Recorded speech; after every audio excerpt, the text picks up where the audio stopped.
शंखनाद आज उस हड़कंप पर जो महाराष्ट्र में इस वक्त मचा हुआ है। उद्योगपति मुकेश अंबानी के एंटीलिया से शुरू हुई साजिश लगातार उलझती जा रही है। पहले सुपर कॉप सचिन वाजे की गिरफ्तारी हुई और अब मुंबई के पुलिस कमिश्नर परमबीर सिंह का तबादला कर दिया गया है। इस वक्त की बड़ी खबर आपको देते हैं, परमबीर सिंह का तबादला कर दिया गया है। परमबीर सिंह के तबादले को विशुद्ध राजनीति के तौर पर देखा जा रहा है। यही वजह है कि बीजेपी आरोप लगा रही है कि वाजे को बचाने के लिए शिवसेना सरकार सारा खेल खेल रही है। परमबीर सिंह का होमगार्ड विभाग में तबादला कर दिया गया है। हेमंत नगराले बने हैं मुंबई के नए पुलिस कमिश्नर। ये बहुत बड़ी डेवलपमेंट इस वक्त की सचिन वाजे प्रकरण के बाद हटाए गए हैं परमबीर। अब उनके रोल को डिफाइन करना भी काफी ज्यादा महत्वपूर्ण हो जाता है। परमबीर सिंह को फिलहाल डीजी होमगार्ड की जिम्मेदारी दी गई है, यानी कि उनको डिमोट कर दिया गया है। वहीं दूसरी तरफ देवेंद्र फडणवीस महाराष्ट्र के पूर्व सीएम सामने आकर लगातार उनकी ओर से ताबड़तोड़ कई आरोप लगाए गए। वाजे के शिवसेना से गहरे रिश्ते रहे हैं, वाजे के शिवसेना नेताओं से कारोबारी रिश्ते रहे हैं। इसके अलावा फडणवीस ये भी बोलते हैं कि कोरोना का बहाना बनाकर वाजे की बहाली की गई। मुख्यमंत्री क्यों आखिर वाजे का बचाव कर रहे हैं? वाजे परमबीर के ऊपर कौन है? सीधे इस पूरे मामले की जांच हो और इस तरह से देवेंद्र फडणवीस ने सीधे मुख्यमंत्री उद्धव ठाकरे पर निशाना साधा है। वाजे को नौकरी वापस क्यों दी गई, ये सवाल उठाए हैं देवेंद्र फडणवीस ने। मुंबई में राजनीति का अपराधीकरण हो चला है। शिवसेना ने वाजे के लिए बकायदा दबाव बनाया था, यानी कि उनके काल में भी उनके ऊपर दबाव बनाया गया था। मैंने सचिन वाजे पर पूरी रिपोर्ट पढ़ी थी, मैंने सचिन वाजे को नौकरी बहाल नहीं होने दी थी। वाजे के शिवसेना से गहरे रिश्ते रहे, ये आरोप लगाते हुए ताबड़तोड़ हमले यहां पर पूर्व सीएम देवेंद्र फडणवीस की ओर से किए गए हैं। लेकिन इन सब के बीच आपको बता दें, सबसे बड़ी खबर इस वक्त यही है, सचिन वाजे प्रकरण के बाद हटाए गए हैं परमबीर और अब इस पूरे मामले में राजनीति भी गहराती हुई चली जा रही है। भारतीय जनता पार्टी और शिवसेना के बीच आरोप प्रत्यारोप का दौर शुरू हो गया है। आपको बताते चले, फडणवीस ने कहा है कि जब पुलिस के बाहर के मुझ जैसे आदमी को इतनी सारी जानकारियां अंदर की हैं, तो फिर एनआईए और एटीएस को ये सबूत नजर क्यों नहीं आ रहे जो बातें मैं इस वक्त बोल रहा हूं। उन्होंने कहा कि लगता है मुझे एनआईए और एटीएस दोनों ठीक से जांच नहीं कर रहे हैं। देवेंद्र फडणवीस की ओर से इस पूरे मामले में और क्या कुछ कहा गया है, कैसे सीधे सीधे उद्धव ठाकरे पर उन्होंने निशाना साधा है, सुनिए महाराष्ट्र के पूर्व सीएम को। और मेरा मानना ऐसा है कि इस मामले में ये जो सारा घटनाक्रम है, ये अकेले सचिन वाजे नहीं कर सकते और इसलिए इसमें कौन कौन है इसका भी विचार कि निश्चित रूप से किया जाना चाहिए। कुल मिलाकर मुझे यह दिखाई पड़ता है कि फेलियर ऑफ पुलिस नहीं है,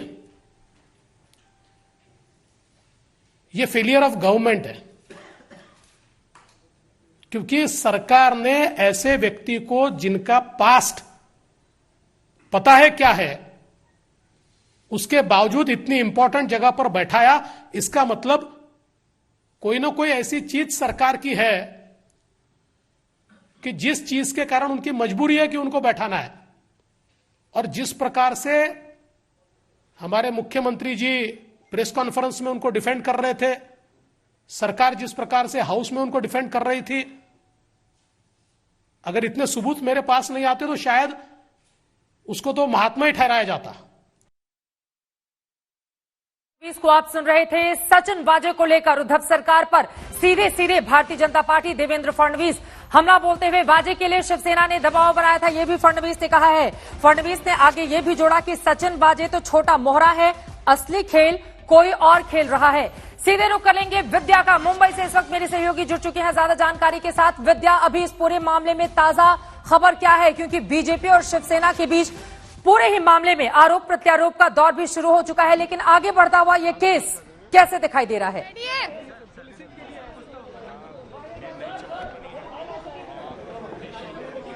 इसका संपर्क लोगों से इंप्रूव हो। पुलिस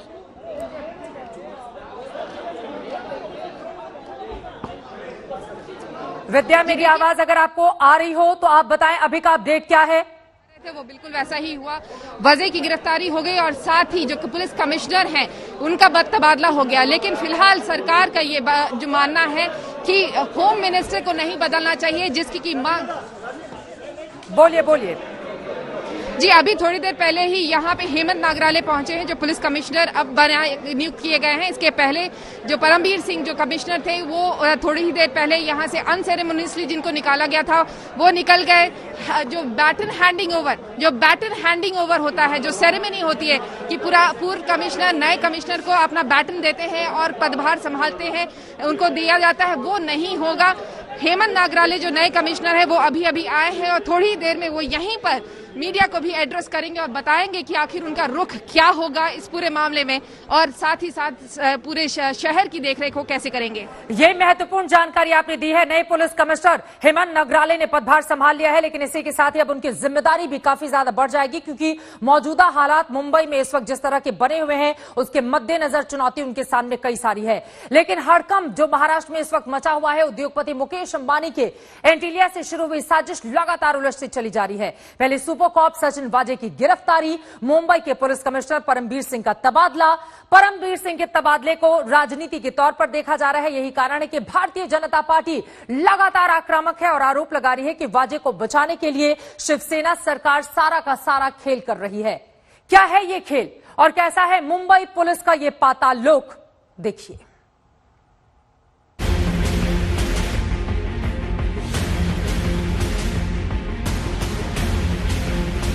एपीआई सचिन वाजे, इन्हें नौकरी में वापस क्यों लिया गया? अब वो जेल में है। आप जो प्रोसेस है उसमें प्रक्रिया है, पूरी हो जाएगी।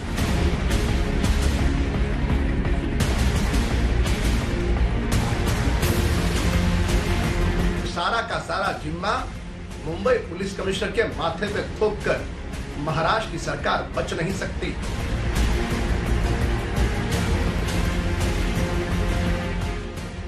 आखिर क्या है अंबानी के घर के बाहर मिली स्कॉर्पियो का सच? किसने रची इतनी बड़ी साजिश? गाड़ी के अंदर कौन था?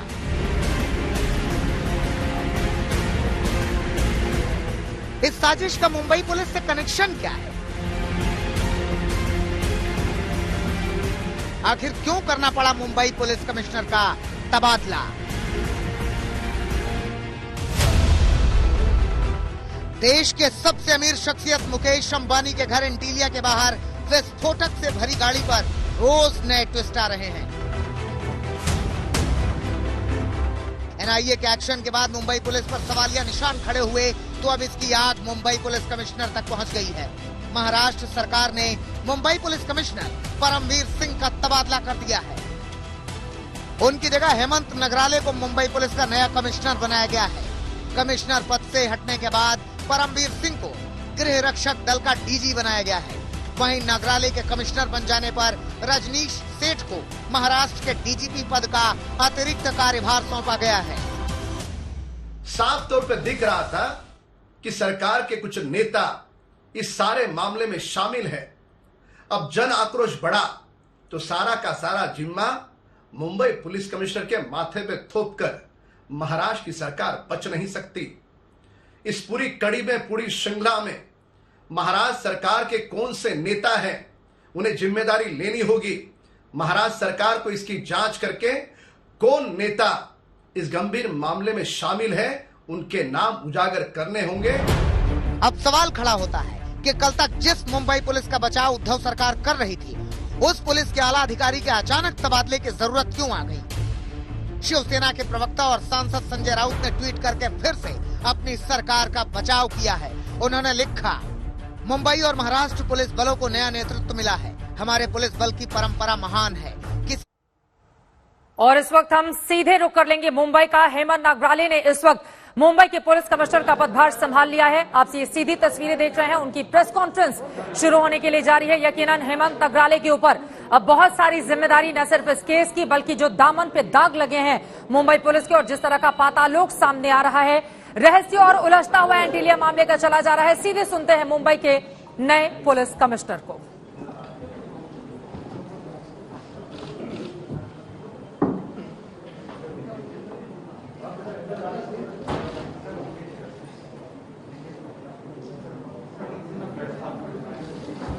माझे सर्व सहपोलीस आयुक्त, इथे प्रेस कॉन्फरन्ससाठी उपस्थित असलेले सर्व पत्रकार बंधू भगिनींनो, मी Hemant Nagrale, IPS 1987 batch. I have just now taken over the charge of CP Mumbai.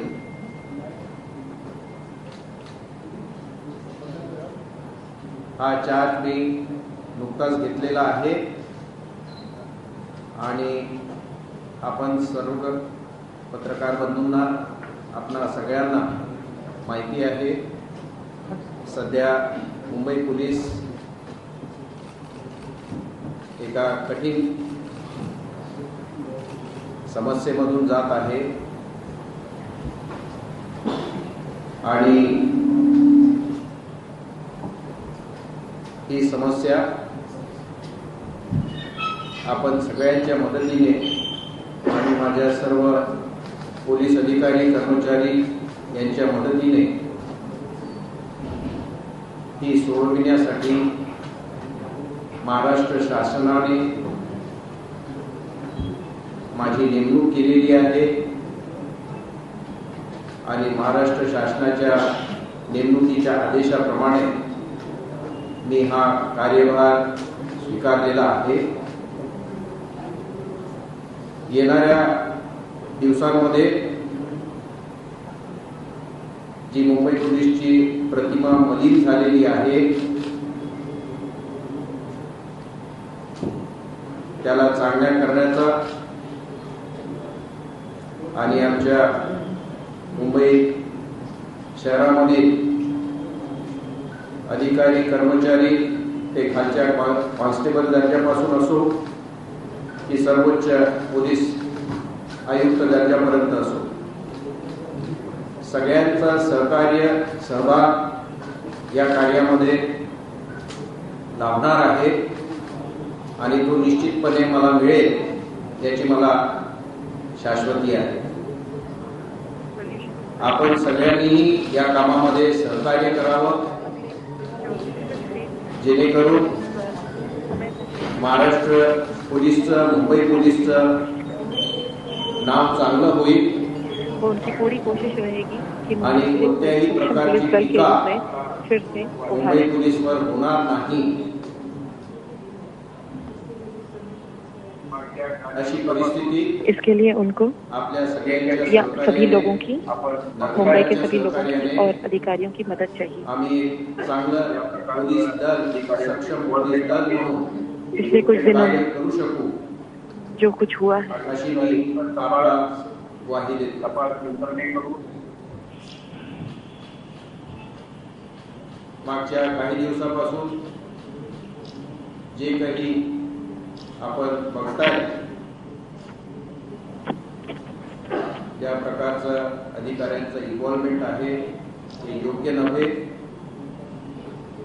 आणि त्याचा रितसर तपास यंत्रणेकडून NIA असेल किंवा ATS असेल यांच्याकडून या झालेल्या गुन्ह्याबाबतचा तपास करण्यात येत आहे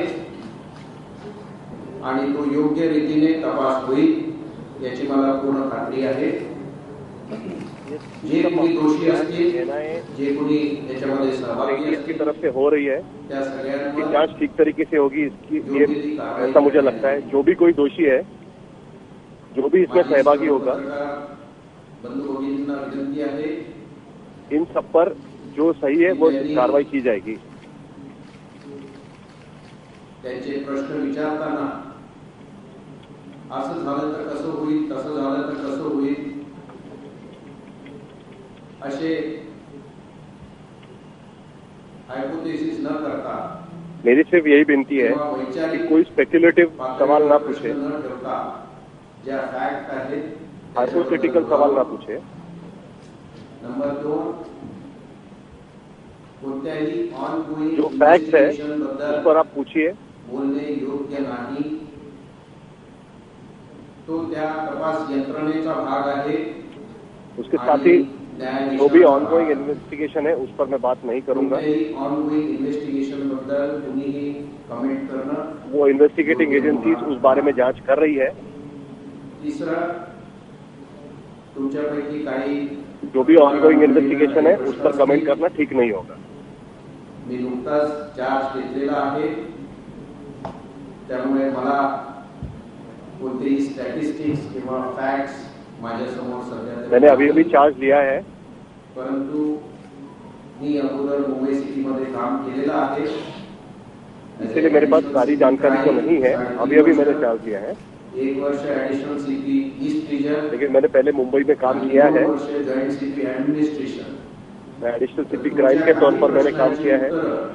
एडिशनल सीपी ईस्ट रीजन के तौर पर काम किया हुआ है फक्त विनंती ही और जॉइंट सीपी एडमिनिस्ट्रेशन के तौर पर भी काम किया है। पत्रकारांनी एकच प्रश्न विचारावा, इसीलिए मैं कुछ सवालों के जवाब दे पाऊंगा। दुसऱ्या पत्रकारांना सुद्धा संधी द्यावी आणि जेव्हा सगळ्या पत्रकारांचा एक एक प्रश्न संपेल त्याच्यानंतरच दुसरा प्रश्न विचारण्याची परवानगी देण्यात येईल, ती मला वेळ असेल तर। सर, आपका एक सवाल है, जिस तरह से पूरा प्रकरण सामने आया है,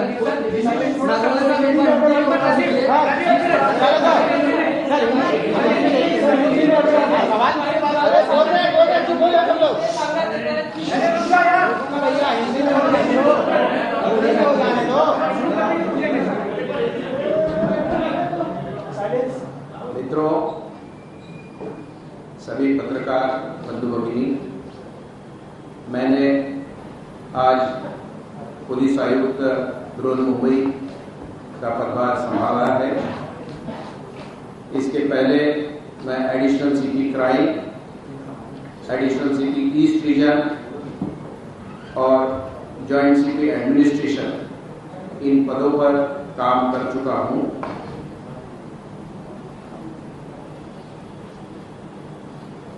आप सभी जानते हैं कि फिलहाल मुंबई पुलिस एक नाजुक दौर से गुजर रही है।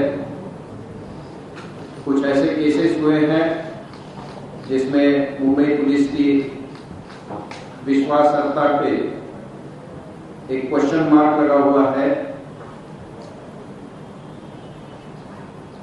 कोई भी ऑनगोइंग इन्वेस्टिगेशन केस के बारे में मैं ज्यादा बात नहीं करूंगा क्योंकि वो सही नहीं होगा। जो इन्वेस्टिगेशन चल रहा है, जो भी एजेंसी के पास है, एनआईए हो, एटीएस हो या लोकल पुलिस हो, वो अपना काम कर रहे हैं।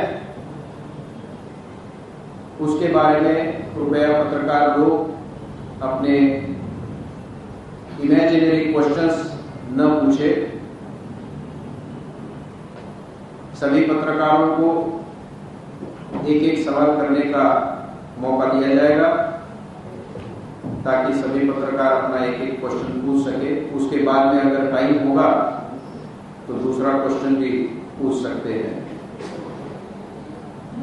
इसके अलावा मैं महाराष्ट्र शासन का शुक्रिया अदा करता हूं कि उन्होंने मुझे इस काबिल समझा कि ऐसे नाजुक परिस्थिति में जब एक ऐसे दौर से मुंबई पुलिस गुजर रही है जिसमें पुलिस के ऊपर का कॉन्फिडेंस थोड़ा कम हो रहा है, ऐसे वक्त उन्होंने मुझे काबिल समझा कि मैं इसमें कुछ करेक्शन कर सकता हूं। उसके लिए मैं उनका शुक्रिया अदा करता हूं। आप सबकी मदद से हमारे सभी पुलिस अधिकारी, कर्मचारी, मुंबई पुलिस की 7,000 की फोर्स है, इन सभी की मदद से मुझे विश्वास है। हेमंत नगराले जिनको नई ये जिम्मेदारी दी गई है उन्हें आप सुन रहे थे। यकीनन सबसे बड़ी बात उनकी ओर से यही कही गई कि जिस तरह से छवि खराब हुई है उसको ठीक करने की कोशिश करेंगे, हमारे ऊपर भरोसा रखे। तमाम बातें वो यहां पर विस्तार से गिनाते हुए, और इसी पर बातचीत करने के लिए पीके जैन साहब एडीजी स्पेशल ऑपरेशन महाराष्ट्र से इस वक्त हमारे साथ सीधे लाइव जुड़ चुके हैं। बहुत स्वागत है शंखनाद में आपका पीके जैन साहब। और मेरा पहला सवाल ये, देखिए परमबीर सिंह को लेकर जितने भी सवाल खड़े हुए थे वो एक एक करके इस वक्त हम दिखा रहे हैं, लेकिन नए मुंबई पुलिस कमिश्नर के सामने जो बड़ी चुनौती है मैं चाहूंगी आप उसका जिक्र करें, और इसके साथ ही जो पुलिस की छवि पर दाग लगा है उसको कैसे साफ करेंगे नए पुलिस कमिश्नर। देखिए, जहां तक सचिन वाजे और ये पूरी कॉन्स्पिरेसी का सवाल है, तो ये शुरू से ही बहुत सारे लोगों का विचार था कि इसमें सचिन वाजे एक बहुत छोटा सा मोहरा है, इसके पीछे कुछ बड़े अधिकारी और कुछ पॉलिटिशियंस हैं और बड़े महत्वपूर्ण और इम्पोर्टेंट पॉलिटिशियंस इस कॉन्स्पिरेसी के पीछे हैं। अभी मेरा पर्सनल ओपिनियन ये है कि इसमें अगर सीपी को हटाया भी गया, परमबीर सिंह को, तो उसको सिर्फ एक मोहरा बना के हटा दिया गया है, एक डैमेज कंट्रोल एक्सरसाइज है। एनआईए इसकी जांच कर रही है, इसमें जरूर कुछ ना कुछ और अधिकारी या पूरे जो पॉलिटिशियंस हैं उनके नाम जरूर सामने आएंगे आने वाले कुछ दिनों में। मुंबई पुलिस के सामने और कमिश्नर के सामने जो सबसे बड़ी चुनौती अभी ये है, क्योंकि उनका किसी भी जांच के ऊपर कंट्रोल नहीं है जी। एटीएस जो है वो इंडिपेंडेंट एजेंसी है, एनआईए भी गवर्नमेंट ऑफ इंडिया की इंडिपेंडेंट एजेंसी है, तो दोनों ही जांच के ऊपर उनका कोई कंट्रोल नहीं है। वो सिर्फ जांच में जो भी सहयोग चाहिए इन एजेंसीज को वो दे सकते हैं। लेकिन ऐसे अधिकारी, सचिन वाजे जैसे अधिकारी इस तरह के इंपॉर्टेंट पोजीशंस के ऊपर ना बैठे, वो सिस्टम को डैमेज ना कर सके, उनको अनड्यू पैट्रोनेज ना दिया जाए, उनको उनकी जगह दिखाई जाए, ये सबसे पहला काम उनको करना पड़ेगा। तो जहां भी काट छाट करनी है, जहां पे भी सीविंग करनी है अधिकारियों की, वो करना उनकी सबसे बड़ी प्राथमिकता होनी चाहिए। फॉर्चुनेटली आज की तारीख में मुंबई के सामने कोई ऐसी बहुत बड़ी लॉ एंड ऑर्डर की समस्या नहीं है, बहुत बड़े क्राइम कंट्रोल की समस्या नहीं है। सर, लेकिन एंटीलिया वाला जो मामला था उसने तो बहुत सारे सवालों को जन्म दे दिया है ना, और उस पर भी अभी कुछ पुख्ता निकलकर सामने नहीं आया है। इसी के साथ जैन साहब मेरा अगला सवाल आपसे ये है, देखिए पुलिस अधिकारी का तबादला कर दिया गया, महाराष्ट्र पुलिस में तो तमाम उठापटक का दौर जारी है, लेकिन आपने भी बिल्कुल वही बातें कही जो पूर्व सीएम देवेंद्र फडणवीस की ओर से कही गई। उनका यह कहना है कि दरअसल किसी बड़े चेहरे को बचाने के लिए नीचे के मोहरों को इधर उधर किया जा रहा है, जबकि इसके पीछे एक बड़ी राजनीतिक साजिश हो सकती है। कौन हो सकता है इसके पीछे, किस तरह की राजनीति आप देख रहे हैं? देखिए, मेरे लिए बहुत प्री मैच्योर होगा ये कहना कि इसके पीछे कौन हो सकता है, लेकिन मैं थोड़ा सा आपको घटनाक्रम बता दूं। घटनाक्रम में एक गाड़ी वो यूज की गई जो ये अधिकारी जो उसी केस का इन्वेस्टिगेशन कर रहा था, वो गाड़ी वो यूज कर रहा था। जिस व्यक्ति की डेथ हुई या हत्या हुई वो व्यक्ति उसका जानकार था, उसके पास से और एनआईए को काफी सारे सबूत मिल गए हैं।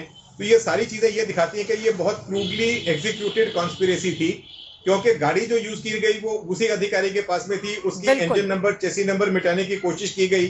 तो वो किसी भी पुलिस अधिकारी को मालूम है कि फोरेंसिक साइंस टेक्नोलॉजी आजकल इतनी एडवांस है कि एक सेकंड में पता लग जाता है कि इसके नीचे नंबर क्या था। तो सिर्फ उस अधिकारी को ये ओवर कॉन्फिडेंस था कि सीनियर पुलिस ऑफिसर्स उसके पीछे खड़े हैं और पॉलिटिकल लीडरशिप जो है वो उसके पीछे खड़ी है, तभी आदमी इसी तरह का दुस्साहस कर सकता है। अब देखिए, जहां तक ऑब्जेक्टिव का या पर्पस का सवाल है वो बड़ा क्लियर दिखाई देता है कि मुकेश अंबानी को डराने की कोशिश की गई, उसको शायद टेबल पे बिठाना किसी व्यक्ति विशेष के सामने, ये इसका ऑब्जेक्टिव रहा था, क्योंकि डायरेक्ट उनको कोई ऐसी थ्रेट नहीं थी। जो उसके अंदर थ्रेट नोट मिला, बाद में फिर उसको किसी एक आतंकवादी संगठन के साथ में जोड़ने की कोशिश की गई, वो भी बाद में विड्रॉ कर ली गई। भैया भाभी इस तरह के शब्दों का जिक्र किया गया था अंबानी परिवार के लिए। बहुत सारे ऐसे सवाल हैं जैन साहब जिनका जवाब मिलना अभी बाकी है, लेकिन यकीनन मुंबई पुलिस जिसका एग्जाम्पल दिया जाता था देश भर में, अब उसके दामन पर जो दाग लगे हैं उसको वो कैसे छुड़ाएगी, ये देखना महत्वपूर्ण होगा। देख रहे हैं मुंबई पुलिस का पाताल लोक। एंटीलिया का केस पूरी तरह से सस्पेंस थ्रिलर फिल्म की तरह बनता जा रहा है, इसीलिए हम कह रहे हैं कि मुंबई पुलिस का पाताल लोक, जिसकी कई परतें अभी सामने आनी बाकी हैं। इस मामले में एक काली मर्सिडीज कार मिली है जिससे नकदी के अलावा स्कॉर्पियो गाड़ी का नंबर प्लेट भी मिला है। बताया जा रहा है कि यह कार एपीआई सचिन वाजे इस्तेमाल करते थे। इस बीच एनआईए की टीम ठाणे में सचिन वाजे के घर पहुंच चुकी है। पूरे मामले की तफ्तीश काफी तेजी से लगातार आगे की ओर बढ़ती हुई चली जा रही है। देखिए,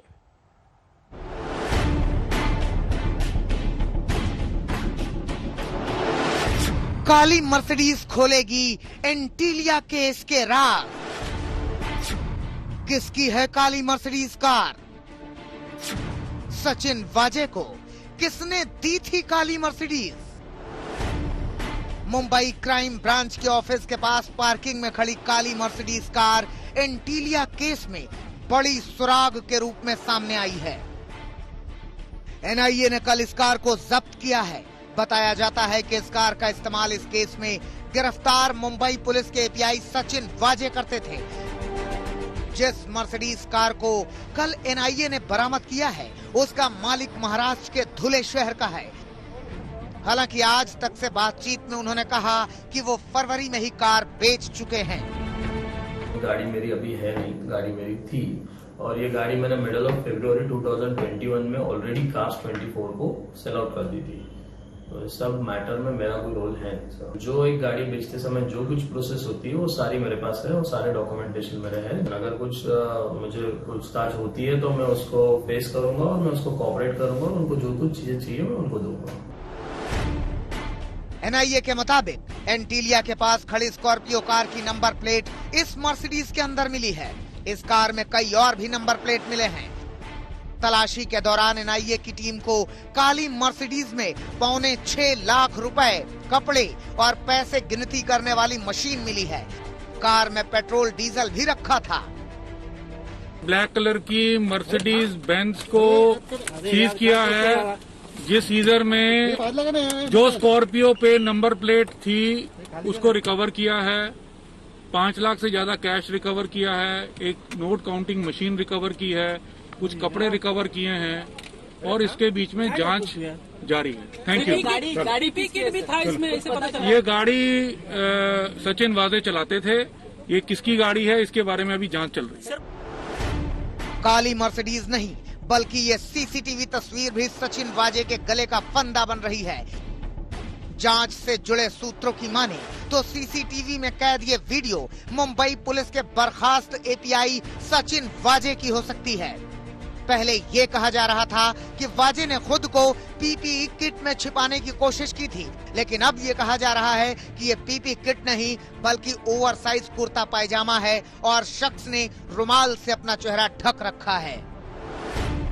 वीडियो में दिख रहा व्यक्ति सचिन वाजे है या नहीं, इसकी तस्दीक के लिए एनआईए ने ये वीडियो फॉरेंसिक जांच के लिए भेजा है। अगर ये आरोप साबित हो गया कि ये सचिन वाजे ही है तो फिर इस सवाल का जवाब अपने आप ही मिल जाएगा कि 25 फरवरी की रात 100 नंबर पर कॉल करने के बाद लोकल पुलिस से भी पहले सचिन वाजे मौके पर कैसे पहुंचे थे। यानी एनआईए के शक के हिसाब से सचिन वाजे पहले खुद स्कॉर्पियो लेकर आए, स्कॉर्पियो पार्क की, इनोवा में बैठे, थोड़ी दूर गए, फिर पीपीई सूट उतारा और वापस दोबारा सचिन वाजे बनकर मौके पर आ गए। इस वीडियो के अलावा एनआईए के हाथ सचिन वाजे को लेकर एक और बड़ी कामयाबी लगी है और ये कामयाबी है विस्फोटक से लदी स्कॉर्पियो को लेकर। एनआईए को पुख्ता शक है कि विस्फोटकों से लदी स्कॉर्पियो चोरी नहीं हुई थी।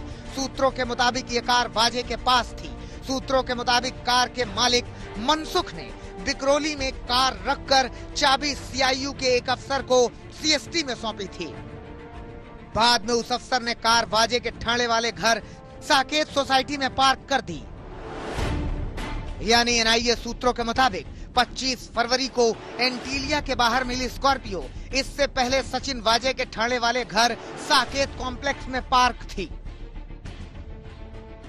लेकिन बताया जाता है कि इस सबूत को वाजे ने मिटा दिया है। 27 फरवरी को सचिन वाजे के घर यानी साकेत कॉम्प्लेक्स में खुद उन्हीं की टीम का एक पुलिस अफसर रियाज काजी ने केस की जांच के नाम पर साकेत हाउसिंग सोसाइटी परिसर की सीसीटीवी फुटेज को अपने कब्जे में ले लिया था और जरूरी सबूत डिलीट कर दिए थे।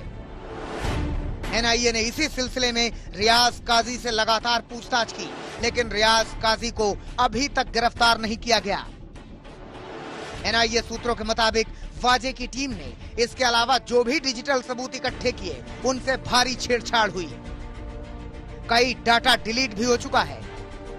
एनआईटी की टीम सारे डिजिटल सबूतों को फिर से निकलवाने की कोशिश कर रही है। एनआईए को शक ही नहीं बल्कि पूरा यकीन है कि इस पूरी साजिश में सचिन वाजे के अलावा कई बड़े अफसर भी शामिल हैं। सौरभ वक्तानिया, मुंबई, आज तक। इन सब के बीच एंटीलिया केस की जांच कर रही एनआईए के शक की सुई सीधे सचिन वाजे पर गई, क्योंकि सचिन वाजे की हरकतें ही इस ओर सीधे सीधे इशारा कर रही थी कि उनका इस केस से कोई गहरा नाता है। और इतना ही नहीं, सचिन वाजे की टीम ने एक चिट्ठी लिखकर साकेत सोसाइटी से सारी सीसीटीवी फुटेज और डीपीआर हथिया ली। एनआईए के हाथ लगी 3 चिट्ठियों में इस केस के तमाम राज छिपे हुए हैं।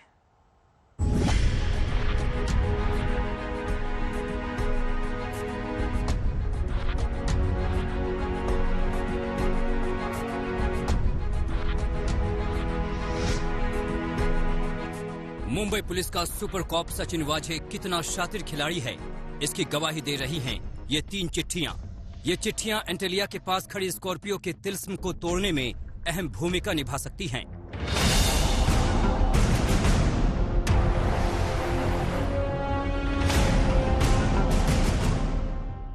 हम आपको याद दिला दें कि 25 फरवरी को एंटीलिया के पास संदिग्ध स्कॉर्पियो मिली थी, जिसमें से जिलेटिन की छड़ें बरामद हुई थीं।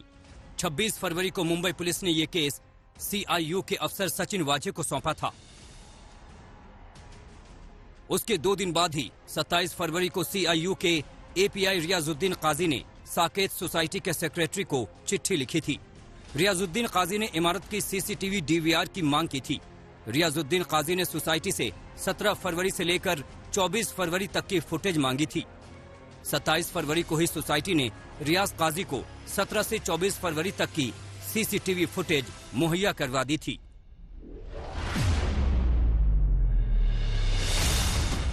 ये वही साकेत सोसाइटी है जहां सचिन वाजे रहते हैं और जहां मनसुख हिरेन भी रहते थे। 17 फरवरी को मनसुख हिरेन ने अपनी स्कॉर्पियो गायब होने की रिपोर्ट दर्ज करवाई थी और सचिन वाजे ने बड़ी ही चालाकी से 17 फरवरी से 24 फरवरी तक की सीसीटीवी फुटेज अपने कब्जे में ले ली थी।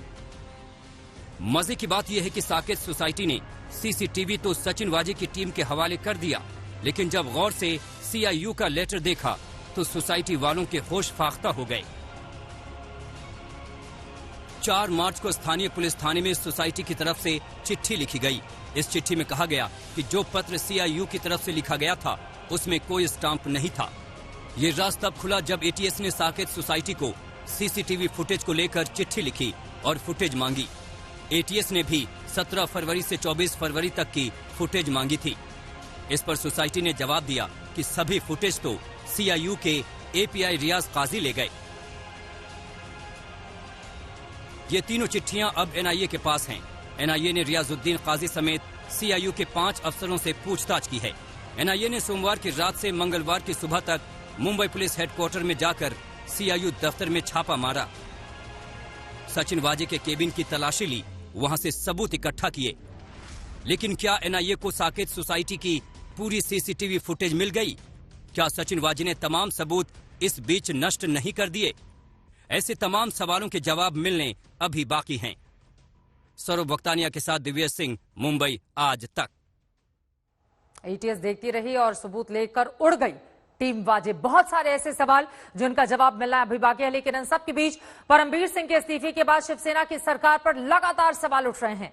शिवसेना प्रवक्ता और सांसद से उन तमाम मुद्दों पर बातचीत की है आज तक संवाददाता अशोक सिंघल ने। सुनिए।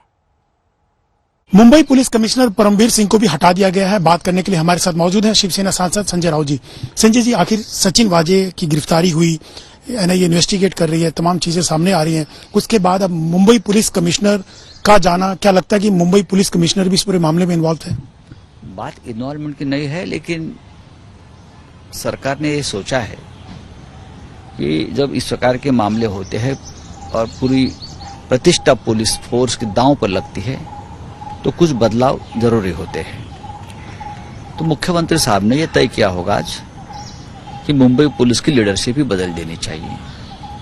और आज मुंबई को नया पुलिस कमिश्नर मिला है और महाराष्ट्र स्टेट को एक नया डीजीपी मिला है।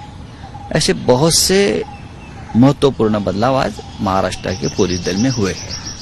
नहीं, आपको लगता है छवि खराब हुई है इस पूरे मामले को लेकर के?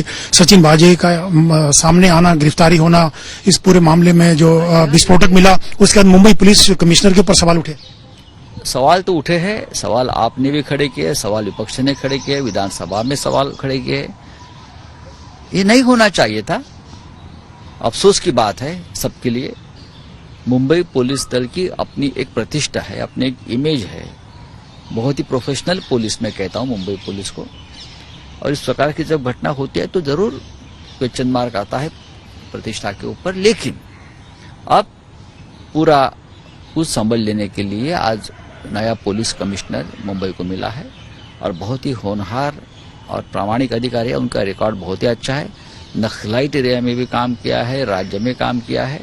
तो ऐसा एक नया लीडर मिलने के बाद फिर वही ऊर्जा मुंबई पुलिस में आ जाएगी। आपको लगता है परमवीर और सचिन वाजे की वजह से शिवसेना की भी को लेकर भी सवाल उठे, उनके जो काम करने की तरीका था या उनकी एसोसिएशन थी सचिन वाजे की, उसको लेकर भी शिवसेना कहीं ना कहीं सवालों के घेरे में रही? मुझे लगता नहीं कि ऐसे कोई विपक्ष सवाल पूछते हैं। एक अधिकारी को सर्विस में लेना, उसके बाद जो हुआ है, ऐसे घटनाएं पहले भी हुई है और राज्यों में, लेकिन ठीक है अब एक आदमी की मौत हो गई है, उसके बारे में एनआईए जांच कर रही है, जो जिलेटिन के टुकड़े मिले उसकी जांच कर रही है। एनआईए का सच सामने आने तो बाद में हम वापस बात करेंगे। अब विपक्ष जिस सवाल के साथ खड़े है हम उनको पूरा जवाब देंगे, हम जांच का इंतजार कर रहे हैं। लेकिन मुंबई पुलिस कमिश्नर को हटाना, क्या शिवसेना ने एक मैसेज देने की कोशिश की है? जो उनको लेकर सवाल उठ रहे थे उद्धव ठाकरे की सरकार को लेकर, उद्धव ठाकरे को लेकर के कि परमवीर सिंह को और सचिन वाजे को बचा जाए नहीं जाएगा। अगर कोई जिम्मेदार है इस प्रकार की घटनाओं के लिए, उनके ऊपर डाउट भी है, थोड़ा भी डाउट है, तो ये जिम्मेदारी जिसके ऊपर होती है वो पद पर नहीं रहेंगे। देवेंद्र फडणवीस ने कहा है कि पुलिस का राजनीतिकरण कर दिया गया था शिवसेना के द्वारा। ये कौन सवाल? बीजेपी के नेता अगर इस प्रकार के सवाल पूछ रहे हैं कि पुलिस का राजनीतिकरण हुआ है, तो ये अपने आप में बहुत मजाक और हंसी मजाक वाली बात है। आज पूरे देश में पुलिस फोर्स हो, आर्म फोर्स हो, ऐसे ईडी हो, इनकम टैक्स हो, सभी का राजनीतिकरण कौन कर रहा है? हम नहीं कर रहे, सबको मालूम है कौन कर रहा है। संजय जी, यही कहा गया कि सचिन वाजे, देवेंद्र फडणवीस ने आरोप लगाया, सचिन वाजे को एक दबाव के तहत लाया गया, उनको ज्वाइनिंग करवाई गई और उनका कद इतना बड़ा बना दिया गया कि मुंबई पुलिस कमिश्नर के बाद नंबर 2 की हैसियत सचिन वाजे रखते थे। अगर ऐसा हुआ है तो गलत था, मैं मानता हूं। मुंबई पुलिस दल की मैंने कहा कि अपनी एक बहुत ही बड़ी प्रतिष्ठा इस देश में है मुंबई पुलिस को। अगर ऐसा इस कार्यकाल में हुआ होगा तो उसका समर्थन या उसका कोई बचाव नहीं करेगा। संजय जी, ये भी सवाल उठाए गए देवेंद्र फडणवीस और बीजेपी की ओर से कि शिवसेना के मंत्रियों के साथ, नेताओं के साथ सचिन वाजे के बिजनेस पार्टनरशिप रही है, उनका चहेता था वो, इसीलिए उनको लाया गया। देखिए, कोई भी शिवसेना का, जिसे आप नेता बोलते हो, मैं नेता हूं पार्टी का, मेरे जैसे और 7 नेता है पार्टी में। हमारे यहाँ नेता का रैंक सबसे ऊपर रैंक होता है। हमारे जैसे जो प्रमुख नेता है उनके साथ उनका कोई इस प्रकार का रिलेशन नहीं था, बिजनेस रिलेशन। अगर नीचे जहां वो रहता है, जहां काम करता है, वहां किसी के साथ उसका इस प्रकार का रिश्ता होगा तो उससे पार्टी का संबंध क्या होता है? पॉलिटिकल शिवसेना से उसका इस प्रकार से कोई प्रोफेशनल रिश्ता नहीं है। वो तो पहले से ही पुलिस फोर्स में है, उसकी जिंदगी तो पुलिस फोर्स में है। वो क्या शिवसेना की वजह से नहीं शुरू हुई है ना? अब उसको लिया गया, हमारे कार्यकाल में कोई जरूरत होगी, किसी ने सिफारिश की होगी, कोई आदेश आया होगा, कोई कमेटी बनी होगी, कमेटी की तरफ से कोई सूचना होगी, तो इस बारे में अब भूल जाना चाहिए और जो जांच चल रही है वो जांच की तरफ ध्यान देना चाहिए। तो आपको लगता है नए पुलिस कमिश्नर जो आए हैं तो चीजों को आगे बढ़ाएंगे और जो जांच चल रही है पूरे मामले को लेकर, चाहे विस्फोटक मिलने की बात हो या मनसुख की मौत का मामला हो, आपको लगता है चीजें आगे और बढ़ेंगी? और देखो, एक तो इस पूरी घटना की जांच एनआईए कर रही है, केंद्र सरकार सीधा घुस गई है। दूसरी जांच पैरेलल एटीएस कर रही है। मैं मानता हूं दोनों सक्षम एजेंसी है और दोनों सच सामने लाएगी।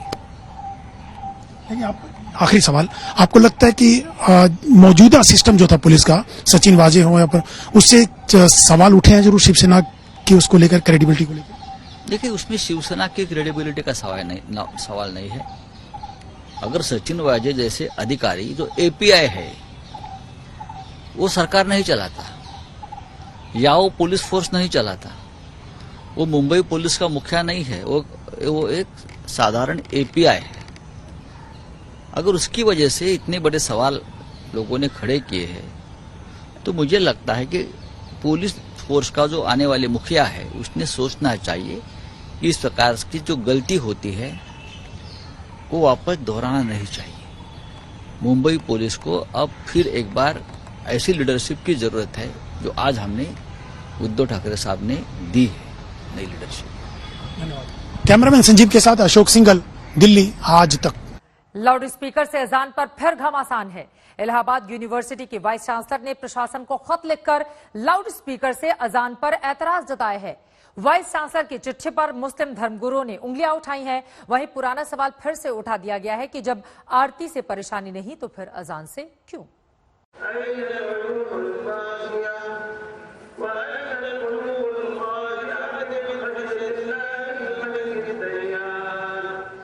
अजान की ये पवित्र आवाज तस्दीक है कि नमाज का वक्त हो चला है। आप अजान से अनजान नहीं होंगे, लेकिन अजान के इस अंदाज पर आपत्ति हो रही है। एतराज हो रहे हैं कि क्या सुबह सुबह लाउड स्पीकर से अजान जरूरी है। ये खत देखिए, इलाहाबाद विश्वविद्यालय की कुलपति संगीता श्रीवास्तव ने ये खत प्रयागराज के डीएम को भेजा है। इसका मजमून भी देख लीजिए। हर रोज सुबह करीब 5:30 बजे पास की मस्जिद में होने वाली अजान से मेरी नींद खराब होती है। मैं किसी धर्म या जाति के खिलाफ नहीं हूँ, लेकिन वो बिना माइक के भी अजान कर सकते हैं, जिसकी वजह से सिरदर्द समेत कई तरह की समस्याएं होती हैं।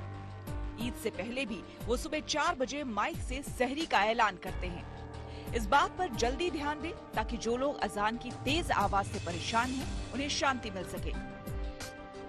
वाइस चांसलर की इस चिट्ठी पर तारीख 3 मार्च की दर्ज है। डीएम साहब ने इस पर वैधानिक कार्रवाई की बात कहकर मामला आगे बढ़ा दिया है। जांच की प्रक्रिया भी शुरू हो गई है, लेकिन असली सिरदर्द तो सियासत करने वालों को होने लगी है। एक बात मुझे समझ में नहीं आ रही है, जब से भारतीय जनता पार्टी की सरकार इस देश के अंदर में आई है, लगातार यहाँ पे जाति धर्म की राजनीति पे जोर दिया जा रहा है। आखिर क्यों भाई, क्यों नहीं यहाँ पे राष्ट्र निर्माण की बात होती? राष्ट्र निर्माण की बात होगी तो समाज में समाज के विकास की बात होगी। जो यहाँ पे युवा बेरोजगार घूम रहा है, जो बेरोजगारी से आत्महत्या कर रहा है, उसको रोजगार दिलाने की राजनीति होनी चाहिए। नमाज के समय मस्जिदों से की जाने वाली अजान धार्मिक स्वतंत्रता के अधिकार के अंतर्गत आती है। यह इस्लाम का एक अभिन्न अंग है, लेकिन लाउड स्पीकर या किसी अन्य उपकरण का प्रयोग करना संवैधानिक रूप से उचित नहीं है। जैसे कि आशंका थी, अजान पर घमासान आगे बढ़ते देर नहीं लगी। मुस्लिम धर्मगुरुओं का एतराज सामने आने लगा। अजान और आरती की तुलना होने लगी। किसी को नींद की प्रॉब्लम है और उसने जो है किसी भी धर्म के सिलसिले में कोई आवाज उठती है तो उसने हो गई है, लेकिन सिर्फ अजान के लिए देना ये इंतहाई अफसोसनाक अमल है। और वो एक शिक्षा संस्थान विश्वविद्यालय के जिम्मेदार होने के बाद ऐसी हरकत कर रहे हैं जो इंतहाई अफसोसनाक है और ये गलत है। इसको ऊपर जो है मेरे ख्याल से उनको विचार करके अपनी दरखास्त को वापस ले लेना चाहिए। आप देखते रहिए आज तक।